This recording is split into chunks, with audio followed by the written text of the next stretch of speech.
The most heard instruction for beginners is relax, relax, relax. And the next is sink your shoulders, sink your shoulders, sink your shoulders. And with that, keep the elbows low. And it's often very correct for beginners to keep in mind that the shoulders and elbows must be low when you do Tai Chi, because a lot of people, when they lift the elbows, the shoulders go. And shoulders are just an area with a lot of tension, especially in the Western world and computerized world. The shoulders have a lot of tension. So, keep the elbows and the shoulders low is a very good instruction for beginners. But at some point you need to evolve from a beginner stage to a more advanced stage. And then the shoulders shouldn't be statically low the whole time.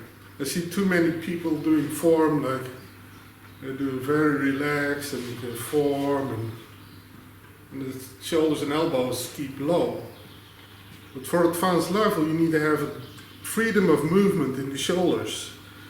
And when you don't have that, it's going to be stuck, and it's a source for blocking your energy at some point.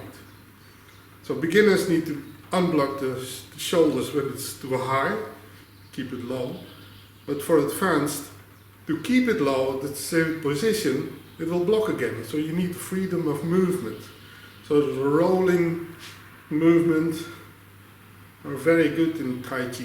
So when you do the Tai Chi form, you need to have a little bit of dynamics in the form, especially in the shoulders. And that's also a source of power. Power comes from the shoulders.